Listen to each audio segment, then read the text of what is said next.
Buenos días. Ayer, el domingo pasado, no me pudisteis ver porque estaba en otro sitio, pero veo que el calor y el verano está haciendo estragos ahí. Empiezan las vacaciones y hay muchas personas que saldrán, otras que vendrán.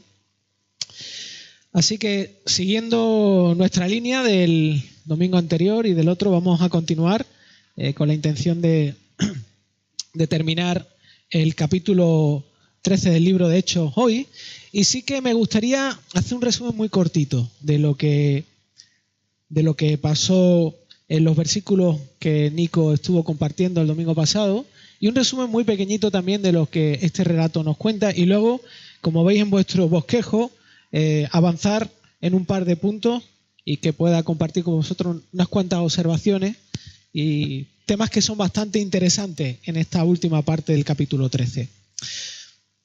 Sabéis que Pablo y Bernabé habían salido como misioneros, habían sido enviados como misioneros desde la iglesia de Antioquía y llegaron a esta otra Antioquía, que era la Antioquía de Pisidia, que estaba en Asia, y un sábado, quizá un día como hoy, se acercaron a una iglesia, a una sinagoga, la iglesia del siglo I, entraron, se sentaron y bueno, los creyentes que estaban allí, dice la Biblia que eran judíos, creyentes y temerosos de Dios, que eran gentiles, convertidos al judaísmo.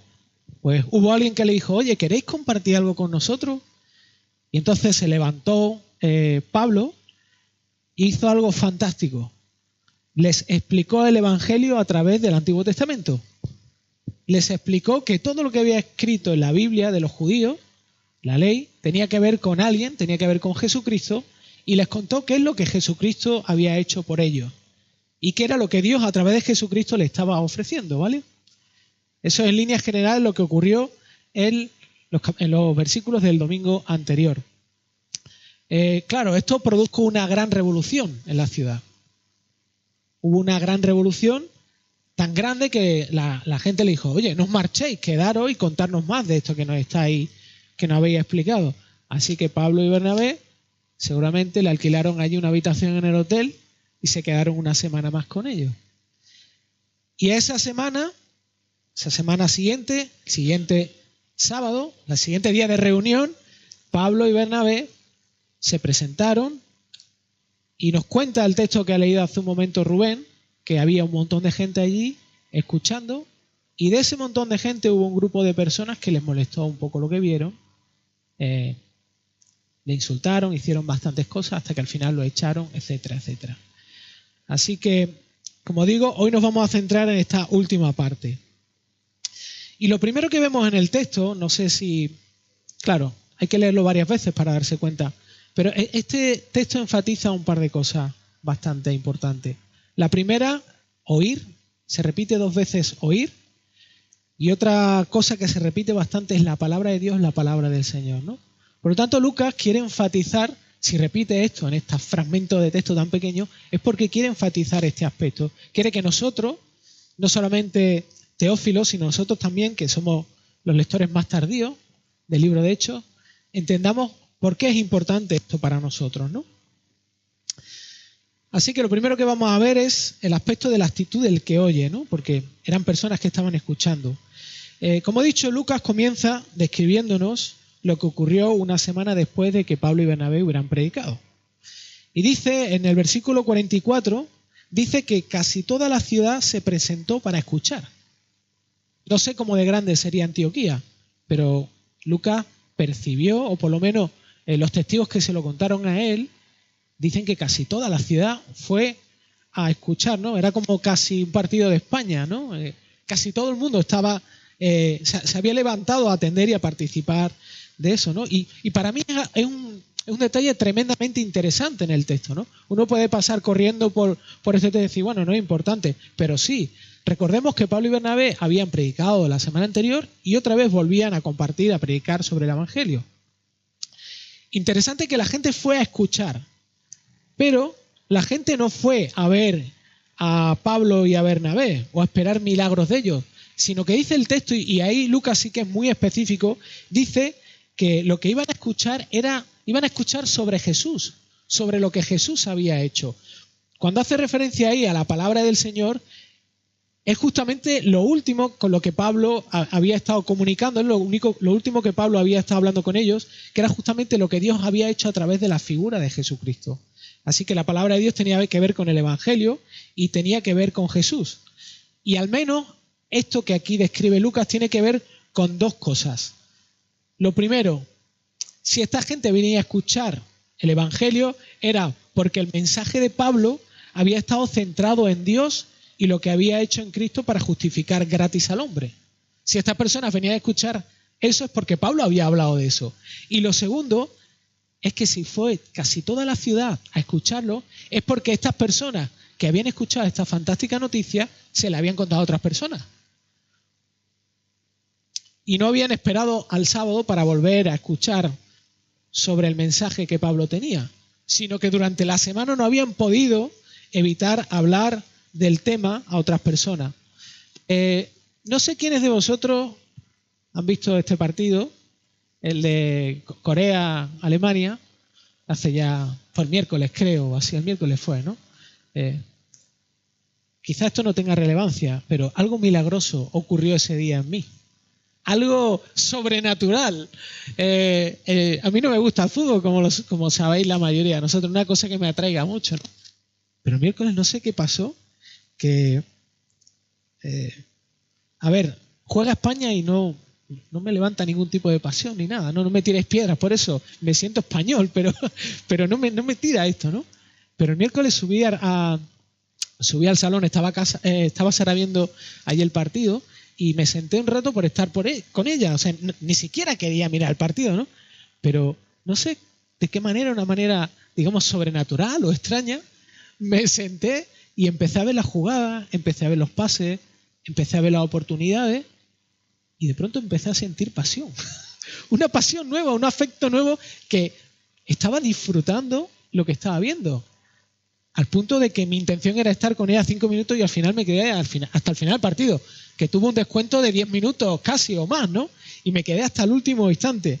Pero no solamente eso, sino cuando vine aquí a clase, que tenía clase por la tarde, no pude evitar no comentar eso con mis compañeros. Y lo comenté con Nico, lo comenté con alguien más, ¿no? O sea, de alguna manera eso levantó algún tipo de pasión dentro de mí. Y lo que ocurrió en Antioquía de Pisidia fue algo parecido. Llegó una revolución, el Evangelio revolucionó a la gente. Y al escuchar que Dios mismo había enviado a Jesús para salvar no solamente a judíos, sino a gentiles, esto produjo un despertar nuevo, un interés nuevo que hizo que casi toda la población tuviera interés y unas expectativas por seguir escuchando sobre eso. No podían aguantar el no hablar de este asunto, ¿no? Pero también algo interesante e importante es la actitud. ¿Cómo oímos, ¿no? ¿Cómo escuchamos realmente? Aquí en este texto se nos habla de personas que estaban escuchando el mensaje del Evangelio. Pero es importante, como nosotros oímos, tiene importancia. Es muy interesante que Jesús habló de esto. Y habló justamente cuando le compartió a sus discípulos la interpretación de la parábola del sembrador.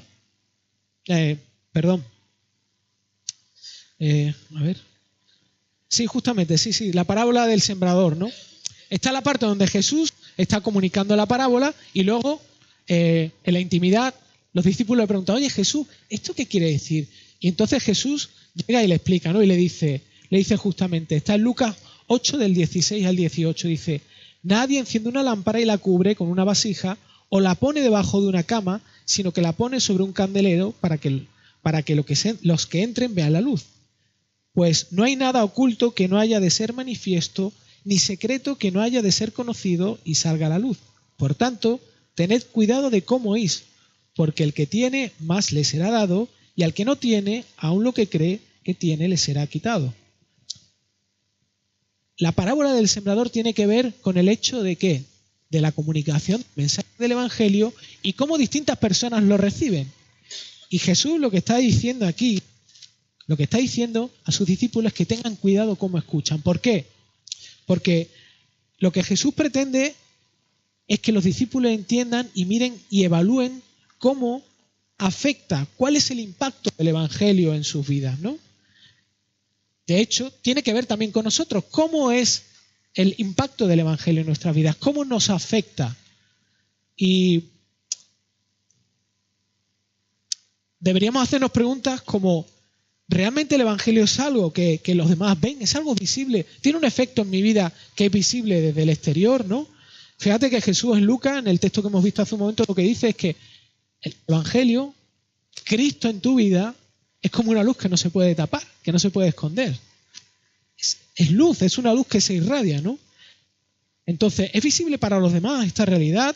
O, vale, yo no quiero que caigamos en el perfeccionismo, pero sí, ¿realmente yo soy consciente y vivo a la luz de que tengo una pasión de conocer a Jesús más, de que Él se apropie más de mi vida, de que yo me apropie más de lo que Él tiene para mí? ¿Es solamente un deseo o es un concepto más en mi cabeza?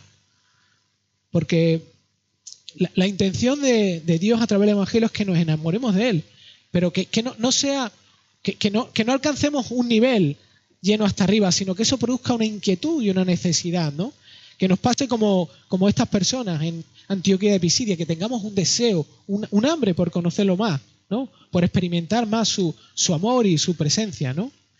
Y otra cosa interesante, esta realidad, esta actitud está cambiando algunos de mis hábitos. Es decir, ¿qué hábitos de mi vida soy capaz de modificar o de cambiar o de tratar de mover para que esto comience a ser una realidad? Quizá a veces tenemos una actitud quizá a veces de conformismo, no decir, bueno, está bien, realmente yo quiero tener un encuentro con Jesús profundo.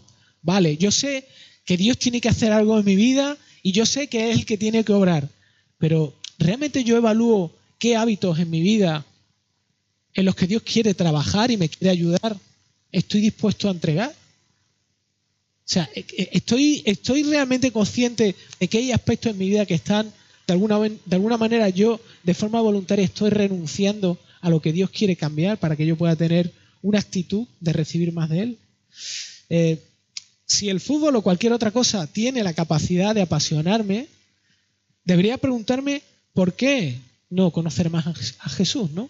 ¿Qué cosas hay que realmente estoy convirtiendo en mi Mesías o lo que es más importante en mi vida que crecer y experimentar lo que significa que Cristo sea que me salva, el que me ama, el que está conmigo, el que está interesado en mi vida y el que quiere cambiar aspectos de mi vida para que yo pueda vivir de una forma totalmente fuera de lo común, ¿no? También en este texto solamente tenemos a personas que oyen, sino personas que responden, ¿no? Responden a este mensaje. Y si habéis tenido un poco de atención, en el texto hay dos tipos de personas. Están los gentiles y están los judíos. Y es súper interesante el contraste que hay. Es muy interesante cómo Lucas define la respuesta de cada uno de ellos, ¿no? Como ya he dicho hace un momento, hay un gran grupo de personas que se habían acercado a escuchar con interés el Evangelio y el versículo 43 nos dicen que justamente eran judíos y gentiles prosélitos convertidos al cristianismo. Pero de todo este grupo había muchas personas también, sobre todo gentiles, porque no estamos en Judea, estamos en Asia, que ni siquiera tenían un interés o por lo menos cercanía con el judaísmo. Pero esas personas estaban allí también, estaban escuchando también, ¿no? Y lo primero que quiero que veamos es la respuesta que tuvieron estos judíos, ¿no? Lo primero que me llama la atención del versículo 45 es justamente la actitud de estos judíos, ¿no? Dice que cuando estos judíos presenciaron, vieron lo que estaban allí, se pusieron celosos, tuvieron celos. ¿Qué son los celos? Porque los celos nos suenan, sobre todo cuando tienen que ver dentro de una pareja, ¿no? Los celos desde la perspectiva amorosa, ¿no? Los celos o el celo es un sentimiento que experimenta una persona cuando sospecha que la persona amada siente amor o cariño por otra o cuando siente que otra persona prefiere a una tercera en lugar de ella. Esta definición tiene que ver con las relaciones, pero es súper interesante que nos da una información importante de lo que estaba pasando. No sé si te das cuenta, ¿no? Los judíos tenían envidia de que Pablo y Bernabé hubieran logrado reunir a casi toda la ciudad.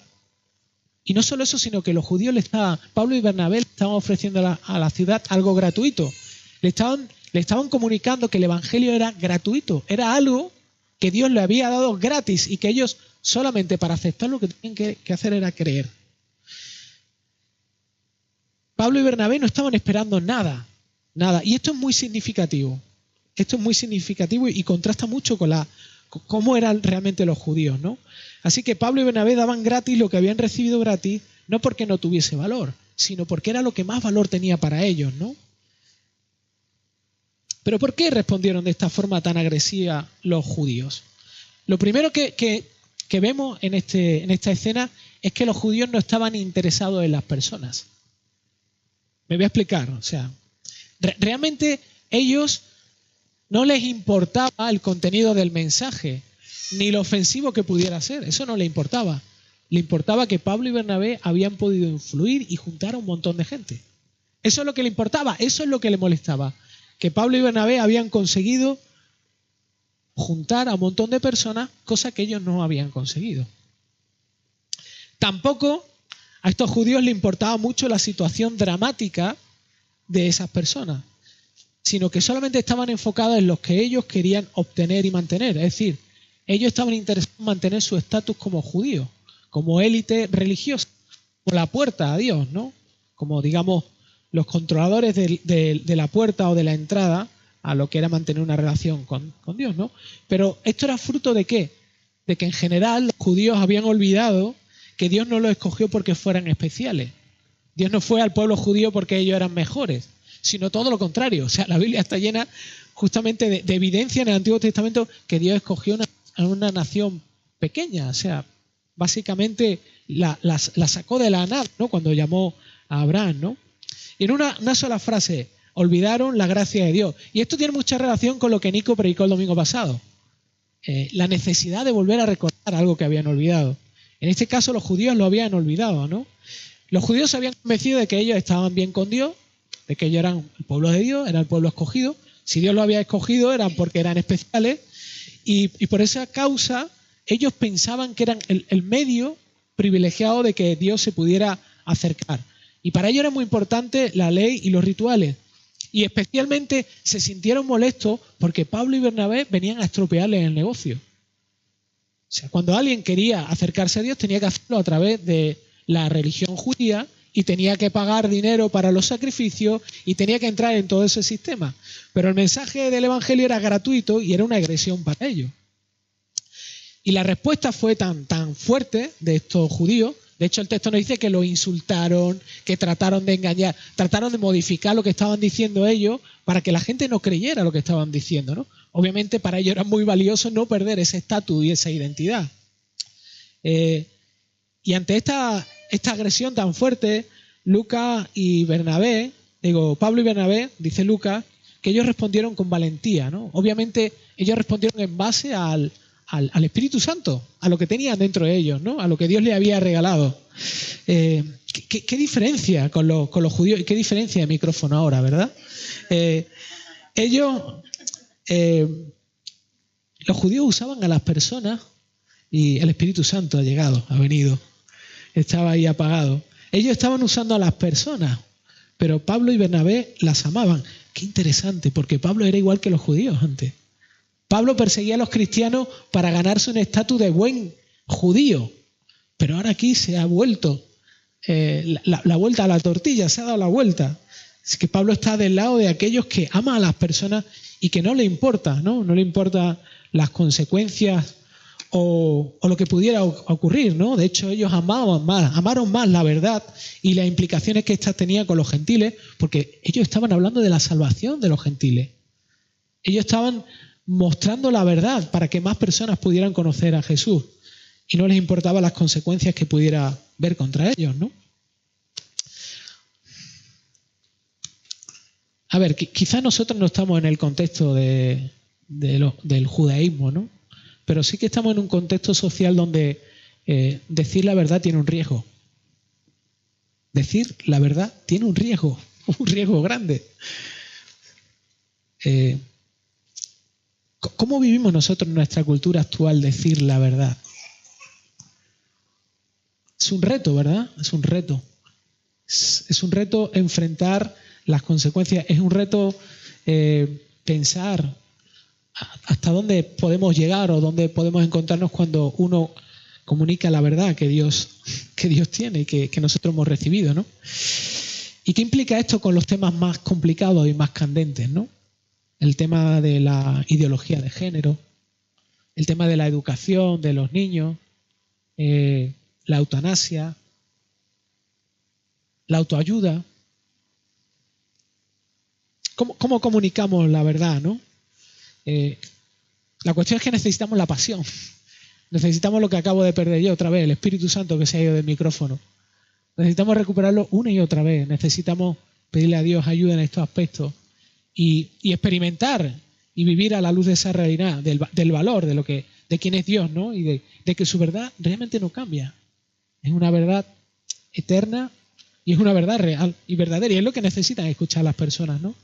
Pero otro gran desafío para nosotros como iglesia, que también extraigo de este encuentro de Pablo y Bernabé con los judíos y con los gentiles, es no pensar que la iglesia es un fin en sí mismo. No terminar como el pueblo judío, que creían que ellos eran el objetivo final de Dios. Ellos eran un medio solamente. Y nosotros como iglesia tenemos la tendencia a pensar que somos un fin. Es decir, tenemos la tendencia a centrarnos de forma desproporcionada en tener unas buenas reuniones, en tener unas buenas actividades, en que el local esté bien, aparentemente bien o medianamente bien, que tengamos un canal de YouTube, que tengamos presencia en redes sociales, que usemos WhatsApp. Todo este tipo de cosas están geniales. Pero realmente el fin de la iglesia no es ese. Y Pablo y Bernabé son tremendamente claros recordando a los judíos que debían ser luz a las naciones. Ha vuelto la luz. Ese es el objetivo de la iglesia. La iglesia es una antorcha, es una luz, es algo que irradia la verdad de Dios en medio de un mundo donde hay una gran necesidad de valores absolutos que combaten y luchan contra ideas que son falsas, ¿no? Por eso la iglesia es el gimnasio de la evangelización. Es decir, nosotros venimos aquí y formamos parte de una comunidad, formamos parte de la iglesia para prepararnos a combatir lo que hay fuera, para prepararnos a representar, para prepararnos a mostrar una vida distinta, diferente. No mostrarnos a nosotros, sino mostrar lo que Dios hace y lo que es capaz de hacer en personas tan débiles como nosotros, ¿no? Y en pocas palabras, llevar a Cristo a todo lugar para que otros puedan conocerlo. Y cuando pensamos esto, normalmente pensamos en misiones, pensamos en los misioneros. Bueno, eso es tarea de los misioneros. Ellos son los que tienen que viajar, los que tienen que ir a un país lejano. A veces no uno piensa en país lejano. Y vale, tiene parte de relación, ¿no? Pero en el versículo 49 vemos que había un aspecto importante, y es que este mensaje tan fantástico de que Dios salva gratuitamente a personas que están en una situación triste, que Dios transforma las vidas y cambia la vida de personas para que puedan vivir de una forma auténtica, real y profunda, era algo que se difundía por la región. No lo difundía Pablo y Bernabé solamente, sino cada persona que recibía el Evangelio era movida a compartirlo con otras personas, a encarnarlo, a vivirlo. No hay forma más efectiva de crecer y de conocer a Jesús que hablar a Jesús de otro, de compartir el Evangelio, decirle a otras personas lo que Jesús ha hecho. Eso te desafía y te reta realmente a saber qué es el Evangelio, a entender qué es el Evangelio, a buscar de qué manera puedes explicar el Evangelio, cómo puedes encarnarlo, cómo puedes compartirlo con otras personas, ¿no? De hecho, Dios llama a su iglesia a ser una comunidad misional, ¿no? El discipulado no es algo que Jesús solamente reservara a algunas personas, sino que cada uno de nosotros somos discípulos de Jesús y hemos sido llamados a ser discípulos, a hacer discípulos de Jesús, ¿no? Hay un llamamiento individual y de forma colectiva también como iglesia, ¿no? Y hay un libro muy bueno que ha salido hace poco, que se llama La Iglesia Misional, y me gusta una cita que hay escrita y que expone algo que creo que para nosotros es valioso, ¿no? Y es a lo que nosotros estamos dirigiéndonos, nos gustaría dirigirnos, ¿no? Y dice, hay una cita muy larga, no la voy a poder leer, pero la leo yo. Dice, la misión debe implicar no solo el contacto entre los no creyentes y los no cristianos, y los cristianos individuales, sino también entre los no creyentes y la comunidad cristiana. Queremos construir relaciones con los no creyentes en su territorio, pero también necesitamos presentarlos a la red de relaciones que forma la comunidad creyente. Es cierto, a menudo a la gente le atrae la comunidad cristiana antes que el mensaje cristiano. Y nuestro enfoque de la misión debería incluir 3 elementos. 1, construir relaciones. 2, compartir el mensaje del Evangelio. Y 3, incluir a la gente en la comunidad. Puede, y esto es muy interesante, puede que la Iglesia nunca supere a las series de televisión ni a los vídeos musicales, pero no existe nada como la vida de comunidad de la Iglesia. Ningún otro lugar donde la gente diversa se reúna de la misma forma, ningún otro sitio donde personas rotas se encuentren un hogar, ningún otro lado donde se pueda experimentar la gracia y donde Dios esté presente por medio de su Espíritu.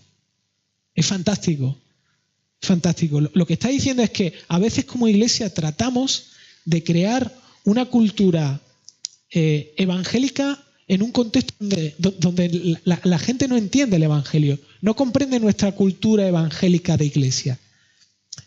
Lo que está comunicando es que realmente cada uno de nosotros somos los misioneros enviados a hacer sal y luz,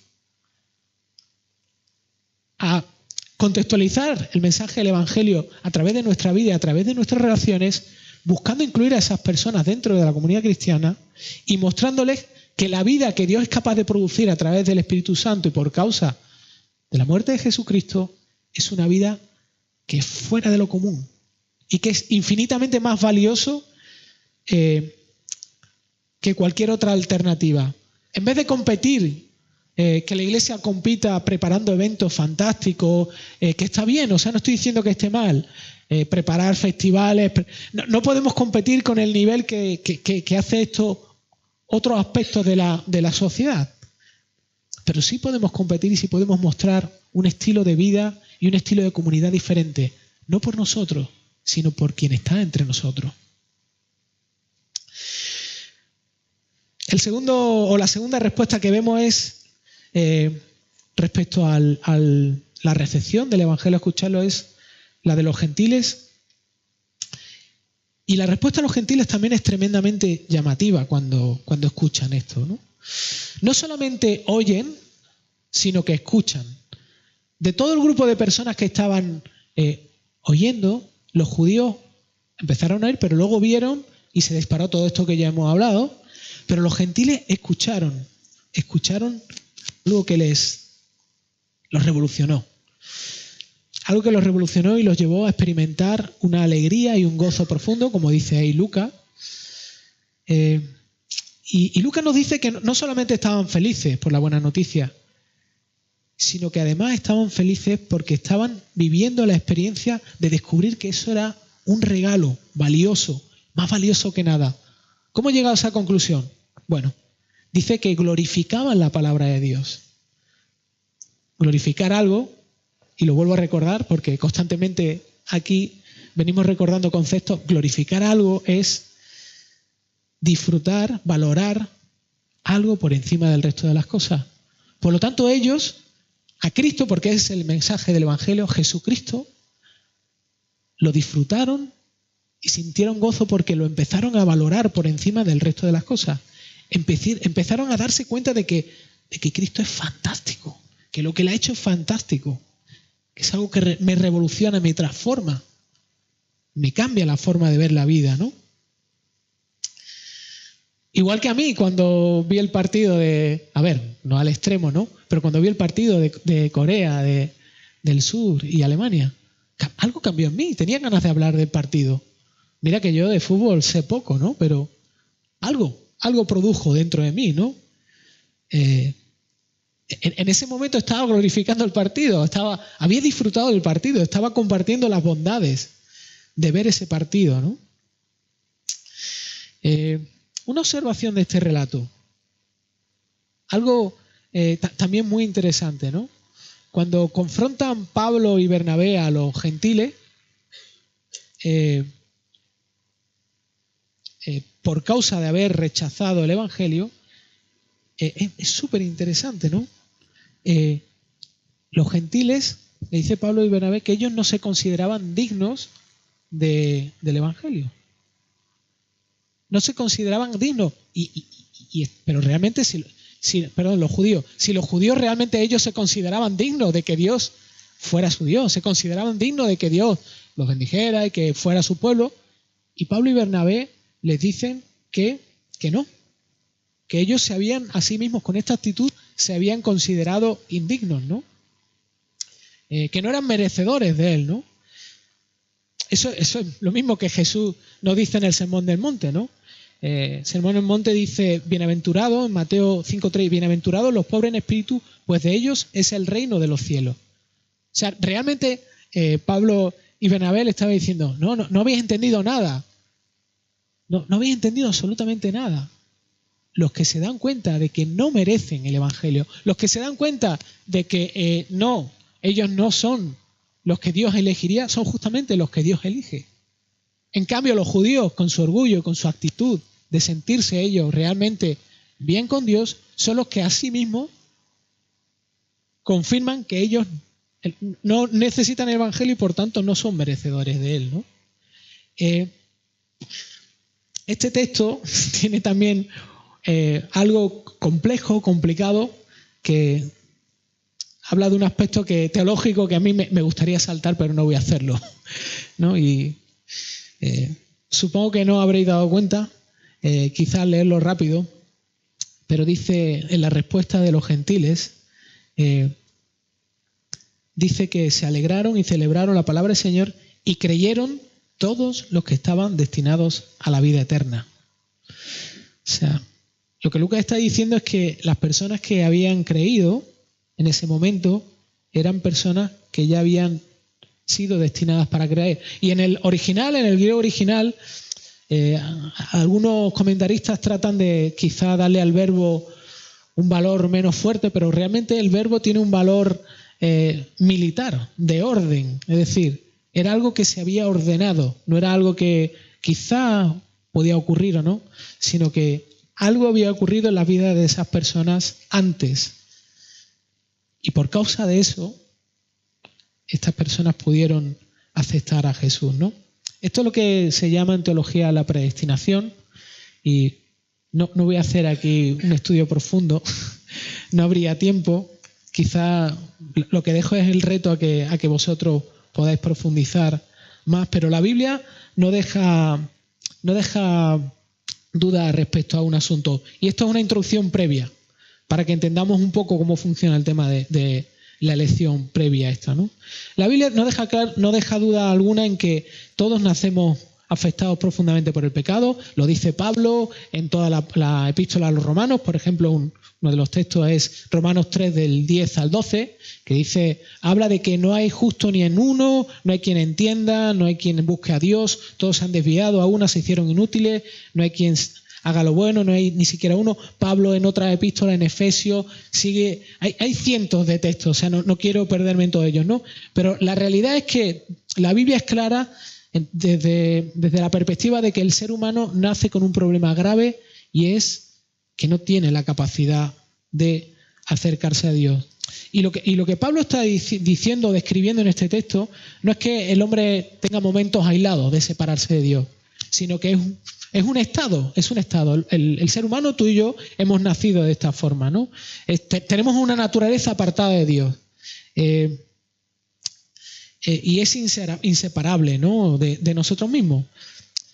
Por describirlo de una forma rápida, con una frase, ¿no?, la naturaleza pecaminosa, que es de esto que estoy hablando, es aquella profunda inclinación interna con la cual nacemos y que hemos heredado de nuestros padres, por medio de la que constantemente elegimos buscar nuestro bien mayor fuera de Dios. Esta es nuestra forma de funcionar por defecto. Lo creas o no lo creas, esta es la realidad. Si has vivido un considerable número de años, tendrás que confirmar esto. No puedes decir que no. Esta es la realidad. Volvemos una y otra vez justamente a esta inercia de vivir para nosotros y no para Dios. La teología llama esto depravación total, que significa que el hombre no es que no pueda hacer nada bueno, sino que por mucho que lo intente, no puede hacer nada para cambiar, agradar a Dios y cambiar su posición delante de Él, ¿no? Es como un preso que lo condenan a cadena perpetua y finalmente tienen que ejecutarlo. Y si este preso hace cosas buenas acciones, qué sé yo, ayuda a las personas mayores en la cárcel, se porta bien, por mucho que haga no puede redimir la culpa, ¿no? No puede redimir la condena. Esa es la condición en la que nosotros nacemos, ¿no? Y el pecado no solamente es la desobediencia a Dios, sino es una actitud delante de Dios donde, por describirlo de una forma más un poco fea, ¿no? Pero la realidad es que cada vez que nosotros actuamos de esta manera, lo que estamos haciendo realmente es escupiéndole a Dios a la cara y gritándole que Él realmente es un mentiroso, que es malvado, que es egoísta, que no es bueno, que es un manipulador, que no piensa en nosotros, que es un egoísta, ¿no? El pecado implica todo eso contra el Dios santo que nos creó, ¿no? Y algo que dice Lloyd Jones acerca del pecado es que dice, el pecado es, porque siempre pensamos en cosas malas, vale, el pecado es hacer cosas malas. Fíjate lo que comenta Lloyd Jones, ¿no? Dice, el pecado es, en último término, el adorarse a sí mismo, el adularse a sí mismo, y nuestro Señor muestra, lo cual para mí resulta alarmante y terrible, y para mí también, que esta tendencia nuestra de autoadoración nos sigue aún hasta la presencia misma de Dios. Lo que está diciendo es que esta actitud está en nosotros y está aquí ahora. Está conmigo. O sea, yo estoy predicando y yo estoy luchando con esa actitud. Vosotros estáis escuchándome y estáis luchando con esa actitud, ¿no? Así que, brevemente, ¿qué es la predestinación? Es el acto soberano en el que Dios determina de forma previa la salvación de ciertas personas con el propósito de que Él sea glorificado. Cuando vemos textos donde se expresa que Dios escogió a personas y que esas personas tuvieron la opción a creer o creyeron en Cristo, uno tiende a pensar y enfocarse en que Dios no está siendo justo, ¿no? Claro, todo lo que Dios hace, todo lo que Dios ha hecho es para su gloria, no para la nuestra. La salvación es algo que está centrado en Dios. Es decir, Dios nos ama porque Él es amor, no porque nosotros seamos amables. Es decir, nosotros no motivamos el amor de Dios. Toda la Biblia se trata de Dios, no se trata de nosotros, ¿no? Y es verdad, o sea, la fe es algo que nosotros ejercemos, pero Dios tiene que transformar y cambiar algo dentro de nosotros para que nosotros podamos creer. De hecho, es lo que dice Pablo en Efesios, ¿no? Dice que por gracia habéis sido salvados, hemos sido salvados gratuitamente por medio de la fe, y esto no es de vosotros. La fe no es nuestra, sino es que es algo que Dios hace dentro de nosotros para que podamos creer, ¿no? Finalmente, para que nadie le robe la gloria a Dios, ¿no? Así que la aceptación de Dios no depende de mi fe, no depende del tamaño de mi fe, ni de lo que yo crea, sino de lo que Dios ha decidido de forma soberana. Y aunque no puedo aceptar esta realidad, no puedo entenderla, sí puedo aceptarla, ¿no? Y aceptar esta realidad lo cambia todo, lo cambia todo. ¿Por qué? Porque el amor de Dios, y esto es muy importante, no depende en nada de lo que yo haga o deje de hacer. El amor de Dios en Cristo no depende en nada de lo que yo haga o deje de hacer. El amor de Dios no depende de mis acciones, de mi comportamiento, de mis pensamientos, deseos, actitudes, pasiones, inclinaciones, sean buenas o sean malas. El amor de Dios hacia mi persona depende en todo de la vida perfecta que Jesús vivió por mí. Lo que escuchamos el domingo pasado. La vida de Cristo es la que Dios nos imputa a nosotros. Y por eso la elección no es algo terrible, sino es justamente un regalo de Dios. Si Dios nos salva, Dios no nos va a soltar. No nos va a soltar. Y no quiero extenderme mucho más, ¿no? Pero sí comentar la última parte de este texto, de estos últimos versículos, donde no solamente vemos que los judíos insultaron, trataron de desviar la atención de lo que estaban comunicando Pablo y Bernabé, sino que tomaron acciones y manipularon a personas para que finalmente los echaran de allí, para separarlos, para que no tuvieran más influencia, ¿no? Súper interesante, y es una de las cosas que quisiera compartir con vosotros antes de terminar. Algo muy interesante es, qué curioso, ¿no? En la Biblia, cuando normalmente vemos gente que se enfrenta o que está en contra del Evangelio, en contra del mensaje de Cristo, solemos pensar siempre en gente que no es creyente, que no es cristiana. No, es que la opresión, la gente que no es cristiana, que no es creyente, la gente que no conoce a Jesús, que lo rechaza. Pero si miramos el Nuevo Testamento, especialmente el libro de Hechos, la mayoría de personas que se oponen al mensaje escandaloso del Evangelio son personas religiosas. Son las personas que piensan que están bien con Dios. En este caso, los judíos, los fariseos, todas estas personas que pensaban que su vida era una vida entregada a Dios, eran justamente las que se oponían al mensaje del Evangelio, ¿no? Y por último, algo súper interesante, creo que para mí es el regalo de este último capítulo, ¿no? La parte final de este capítulo. Pablo y Bernabé son expulsados, obligados a que se marchen. Y dice el texto que los discípulos, versículo 52, quedaron llenos de alegría y del Espíritu Santo. Piensa por un instante. Lucas llama discípulos a los creyentes nuevos. Pablo y Bernabé llevaban una semana allí, no sabemos cuánto tiempo más, eran recién convertidos. Estos discípulos eran recién convertidos y de pronto, en medio de esta situación de opresión, obligan a que sus maestros se vayan y se queden solos. Y mira cómo responden, llenos de alegría y del Espíritu Santo. Asombroso. Es asombroso. Es asombroso. ¿Quién hizo esto? ¿Quién estaba haciendo esto en sus vidas? Estaba haciendo el Evangelio, trabajando en sus corazones. ¿Quién quiere hacer esto en nosotros?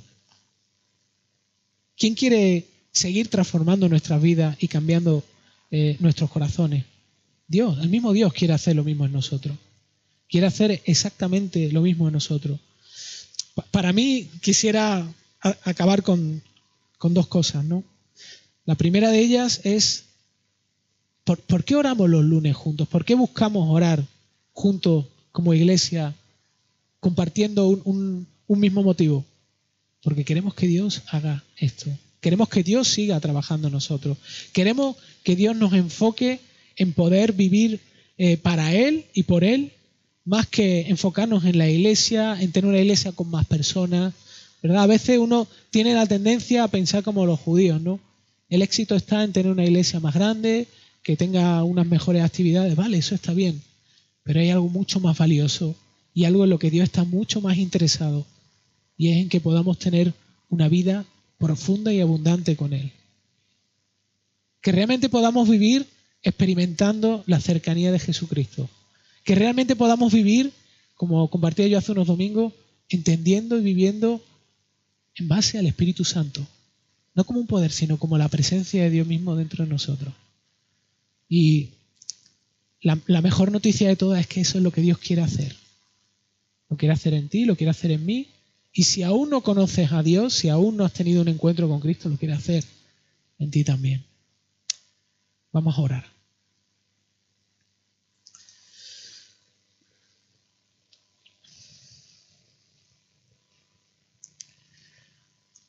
Señores, es un reto, es motivador ver, por un lado, Señor, las dificultades que suponía vivir la vida en base a quién eres tú y al regalo de Jesucristo, pero por otro es una gran esperanza ver lo que tú eres capaz de hacer a través de personas movidas por una pasión nueva por ti. Y sé que es algo que llevamos pidiendo y rogando y no vamos a parar de molestarte, pedirte, Señor, que nos des una percepción clara de quién eres tú, de lo que has hecho por nosotros, del valor de Cristo, de poder saborear lo que significa vivir en base a lo que es Él, a nuestra nueva identidad. Señor, saber que no solamente nos llamas a ser tuyos, sino que nos llamas a experimentar y disfrutar lo que solamente tú puedes dar. Señor, no solamente una vida, a veces pensamos en vidas fáciles, en vidas que realmente nos hagan sentirnos realizados, pero estamos apuntando bajo, Señor. Lo que tú tienes, lo que tú eres, quien tú eres, eso es lo que tú quieres compartir con nosotros. A nosotros que no merecemos nada, Señor, a nosotros que fluctuamos y que somos como los judíos que hemos visto hace un instante. Tratamos de modificar y cambiar tu verdad muchas veces para obtener lo que nosotros queremos. Tratamos de acomodarnos, tratamos de pensar que somos más especiales que otras personas, y lo único que nos hace especiales es que tú has venido a nuestras vidas. Eso es lo único que nos hace especiales. Y te agradecemos, Señor, que nos des la oportunidad de recordar esto en esta mañana. Señor, que pedirte que tú nos motives, nos impulses a orar con intensidad, pero sobre todo a buscar, estar expuestos a tu verdad, a buscar y entender cuál es tu dirección, Señor, y como iglesia también, buscar ser justamente esa antorcha, esa sal y luz en medio de este barrio, en medio de las circunstancias, ver que esa es parte de nuestra identidad y justamente tener una experiencia de cercanía y renovadora contigo cada día. Así que, Señor, te pedimos esto a ti, Señor, pedimos esto a ti, Padre poderoso, lo pedimos en base a lo que Jesús hizo en la cruz y te lo pedimos por medio del poder del Espíritu Santo. Amén.